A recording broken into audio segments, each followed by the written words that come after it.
ఓయ్ భానుమతి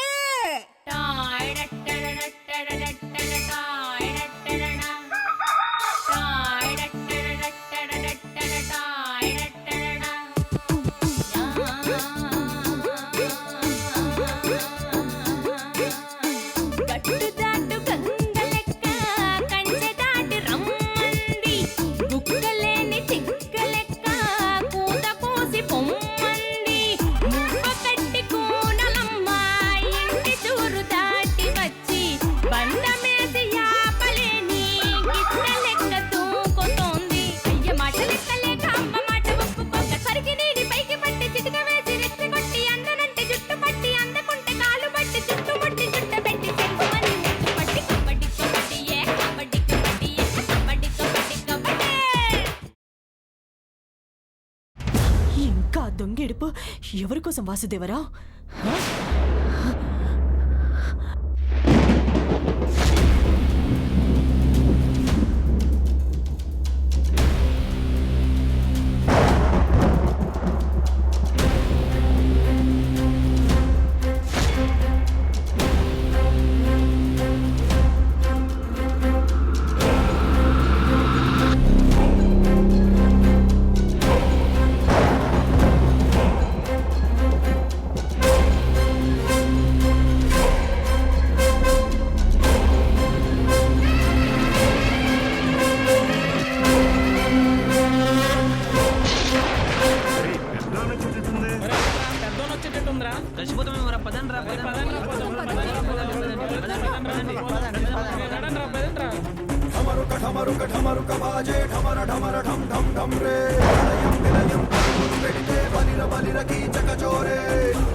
ఏం మాట్లాడుతున్నావు? నిజం మాట్లాడుతున్నాను. ఇప్పుడు కూడా ఆ దేవుడు ఈ వాసుదేవరావుకి సపోర్ట్ చేస్తున్నాడు.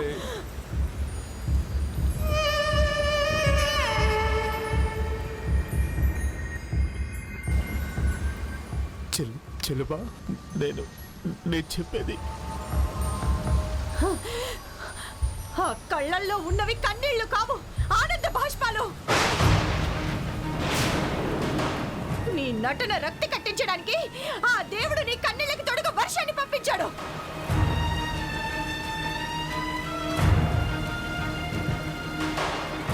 ఏంటి వాసుదేవరావు, నీ దొంగ కన్నీళ్లు ఈ వర్షంలో కలిసిపోతున్నాయని బాధపడుతున్నావా?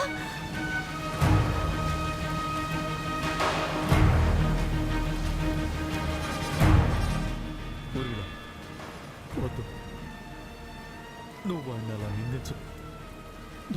నీకు దండం పెడతాను. ఇందులో వాడి తప్పేం లేదు.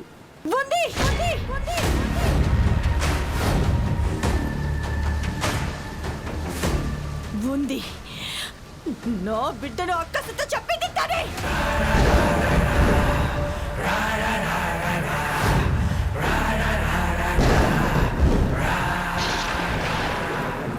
వదిన, రాముని ఆయన చంపడం ఏంటి? అమ్మమ్మలాగే మీరు మాట్లాడుతున్నారు. చాలు.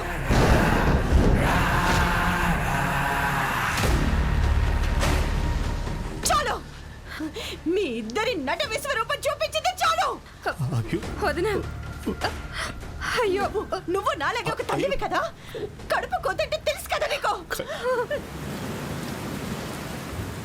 చేతికి మట్టకుండా ఇలా తెలివిగా నా బిడ్డని చంపాలని అన్ని ముందే రాసి పెట్టుకున్నారు కదా.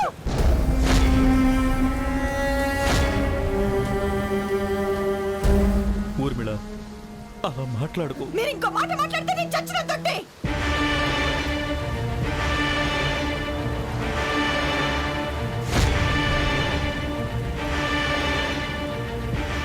ఇప్పుడు మాట్లాడాల్సింది మీరు కాదు, ఈ నరహంతకుడు.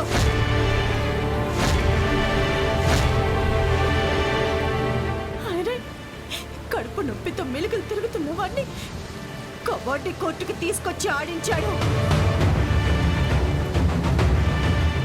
దీనికోసం, చంపడం కోసం కాదా?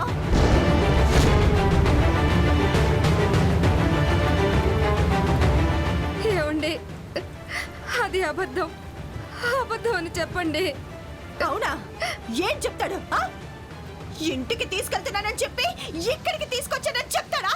లేక ఇక్కడ కొడుకు చేత చంపించి తెలివిగా కొడుకుని పంపించానని చెప్తాడా? రాసి పెట్టుకున్నవన్నీ అనుకున్నట్టుగానే జరిగాయి కదా వాసుదేవరావు. అయినా నా కొడుకు చేసిన పాపం ఏంటి? నీ కొడుకు కంటే బాగా ఆడటమా?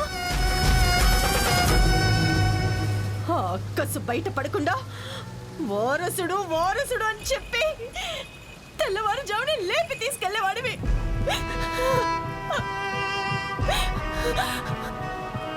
ఒక సైనికుడిగా భావించి నా బిడ్డని నీ చేతుల్లో పెట్టాను. కానీ నువ్వు నా చేతుల్లో ఏం పెట్టావు? నా కొడుకు శవాన్ని పెట్టావు.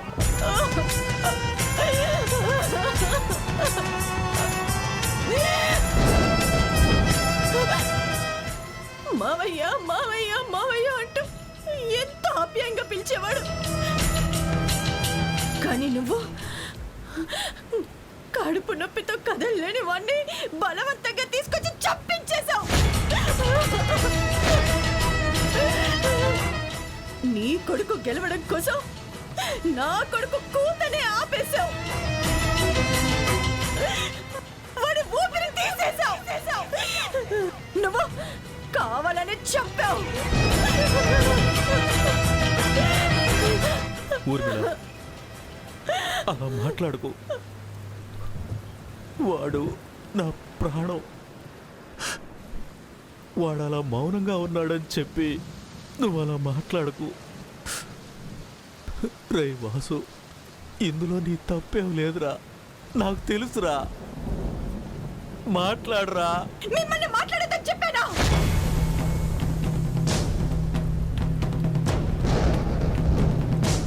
ఇంకా స్నేహం స్నేహం అని వెళ్ళి ఎవరి ప్రాణాలు తీయడానికి? నన్ను నా బిడ్డతో పాటు ఇక్కడే సమాధి చేయండి.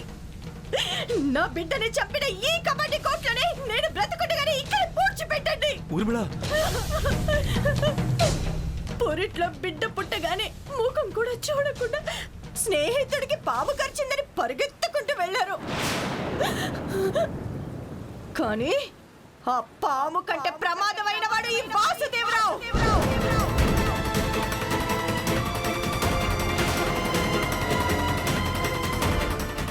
ఇప్పుడు కూడా మీకు ఈ స్నేహమే కావాలనుకుంటే నా కొడుకు శవంతో పాటు నా శవాన్ని కూడా దాటుకుంటూ వెళ్ళండి. ఊర్మిళ, ఏంటిది? బిడ్డను పోగొట్టుకున్నారు, ఇప్పుడు నిన్ను కూడా. ఎందుకు ఇదంతా? వదిలే. వదిలేయాల్సింది నేను కాదు, మీరు.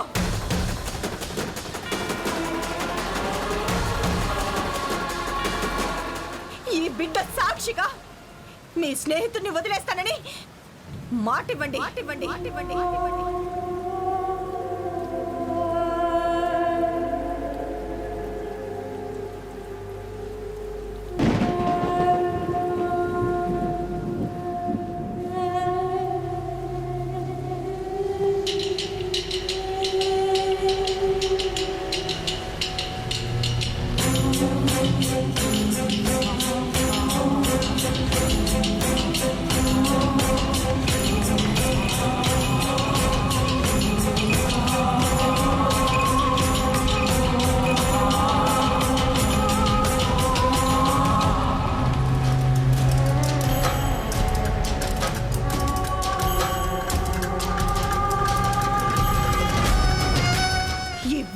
వదిలేస్తానని నాకు ప్రమాణం చేయండి.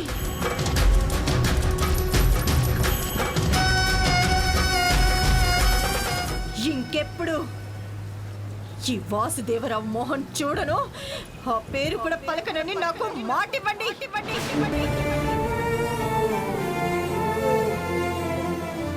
లేదంటే ఈ క్షణమే నువ్వు నా బిడ్డ చనిపోయిన ఈ కబడ్డీ కోర్టులోనే నన్ను నేను ఆత్మార్పణ చేసుకుంటాను.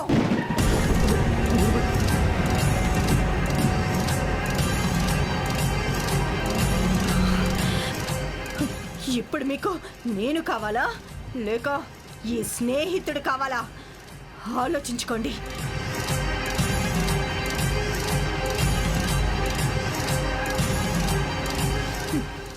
చూడండి, నా బిడ్డ మీద ప్రమాణం చేసి చెప్తున్నాను, మీరు ఏ క్షణం నిర్ణయం తీసుకోవాల్సిందే.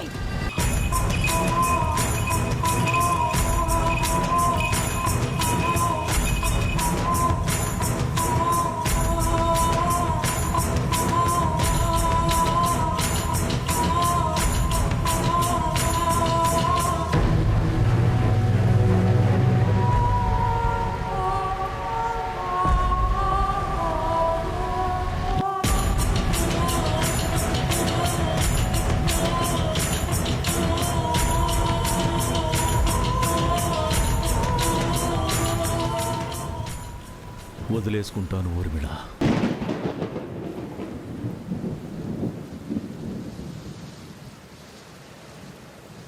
నా ప్రాణానికి ప్రాణమైన నా స్నేహితుణ్ణి, ఈ ఊరిని వదిలేసుకుంటాను.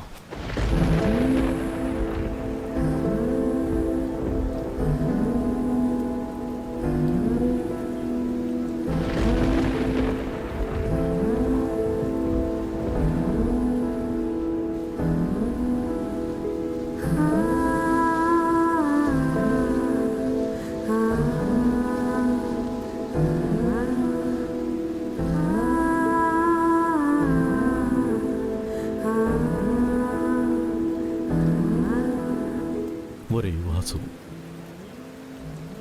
నన్ను క్షమించరా. పరిస్థితులకు తలదించుకుంటున్నానురా.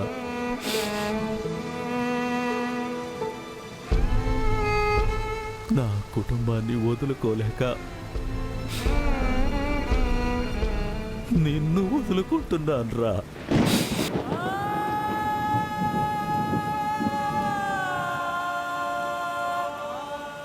ఈ జీవితంలో ఇంకెప్పుడు నీ ముఖం చూడనని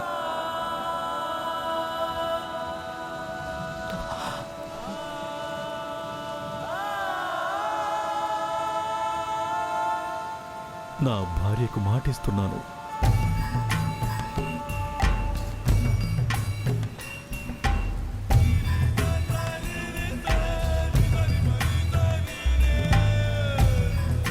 ఇక్కడ చనిపోయిన నా బిడ్డ సాక్షిగా నా ప్రాణానికి ప్రాణమైన నిన్ను వదులుకుని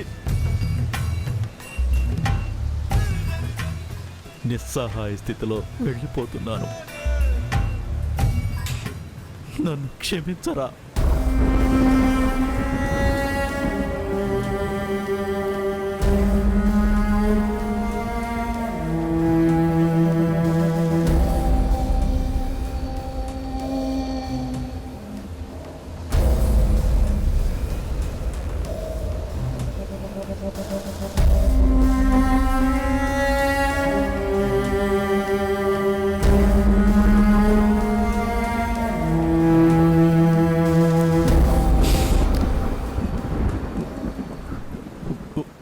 ఊర్మిళ, ఒక్కసారి నా వాసు ముఖాన్ని తనివి తీరా చూసుకుంటాను.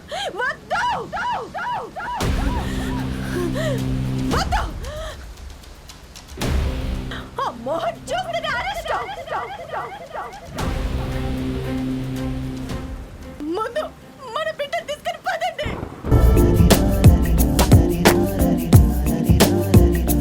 హృదయం ఓర్చుకోలేనిది గాయం, ఇకపై తలచుకోరానిది నిజం. పెదవులు విడిరాగా నిలువవి కడదాకా జీము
వెళ్ళిపోయాడు. ఇంకెప్పుడు రాడంట. ఏదో ఒకటి చెయ్యండి, మాట్లాడండి. ఏమండి, మాట్లాడండి, మాట్లాడండి. ఏదో ఒకటి చెయ్యండి. ఏమండి, హృదయం ఓర్చుకోలేనిది గాయం, ఇకపై తలచుకోరానిది నిజం. పెదవులు విడిరాగా నిలువవి కడదాకా జీములో బతకవే ఒంటరిగా లో ముగిసే మౌనంగా. ఏమండి, ఏంటండి ఇలా అయిపోయారు? సైనికుణ్ణి ఇంటి నుంచి పంపించేటప్పుడు ప్రతి తల్లి భయపడుతుందేమో అనుకునేదాన్ని. ఏ తల్లైనా గర్వపడుతుందని నేను ఆలస్యంగా అర్థం చేసుకున్నాను. ఒక సైనికుడిగా భావించి నా బిడ్డని నీ చేతుల్లో పెట్టాను, కానీ నువ్వు నా చేతుల్లో ఏం పెట్టావు? నా కొడుకు శవాన్ని పెట్టావు. నా ప్రాణానికి ప్రాణమైన నా స్నేహితుణ్ణి ఈ ఊరిని వదిలేసుకుంటాను.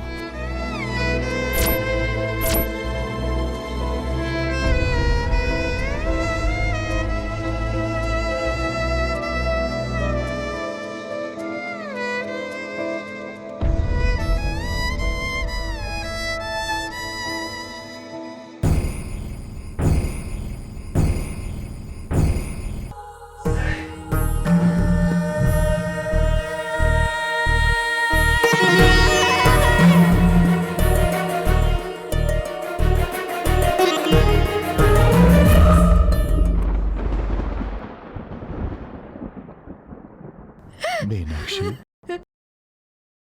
ఈనాళ్ళు ఈ కబడ్డీ ఆటలో గెలిచాననుకున్నాను, కానీ ఈ కబడ్డీయే నన్ను ఓడించిందని ఇప్పుడే తెలుసుకున్నాను.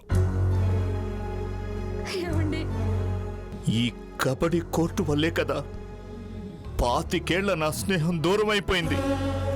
నా ప్రాణమైన నా రాము ప్రాణం ఈ మట్టిలో కలిసిపోయింది. ఈ కబడ్డీ ఆటే కదా మన బిడ్డ మనల్ని వదిలి పారిపోయేలా చేసింది. ఎన్ని నష్టాలు! విడిపోయిన మా స్నేహం, ప్రాణం పోయిన నా అల్లుడు, పారిపోయిన నా కొడుకు. నాకిన్ని నష్టాలు చేసిన ఈ కబడ్డీ కోర్టుని నేనెందుకు క్షమించాలి?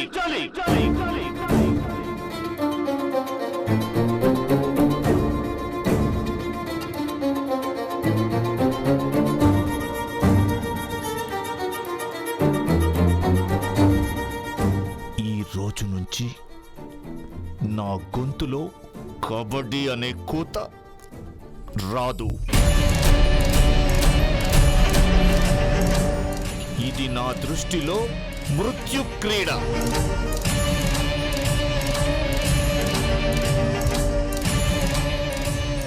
నన్ను దెబ్బ కొట్టిన శత్రువు ఈ శత్రువిలా అందంగా ఉండడానికి వీల్లేదు. అలా ఉండనివ్వను.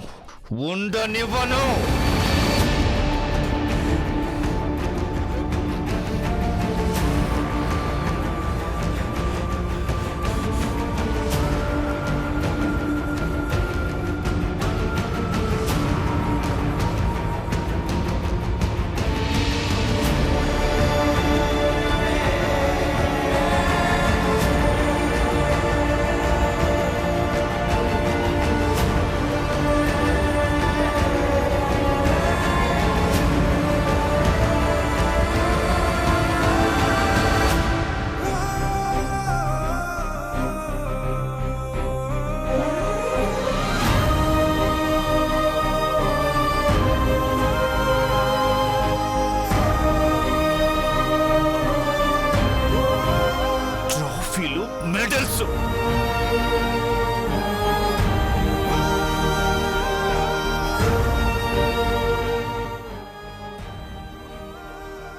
మీనాక్షి, జీవితంలో నాకున్న ఏకైక శత్రువు కబడ్డీ. నా జీవితంలో ఎన్నటికీ ఈ కబడ్డీ కూత వినను. కబడ్డీ ఆట చూడను. జీవితంలో కబడ్డీని ఎన్నటికీ క్షమించను.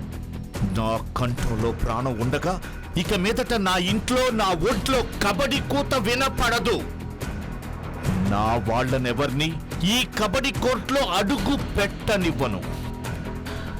నా శత్రువైన ఈ కబడ్డీ కోర్టుని ఈ క్షణమే ఇప్పుడే చీకొట్టి కాలితో తంతున్నా. I hate this bloody kabaddi court.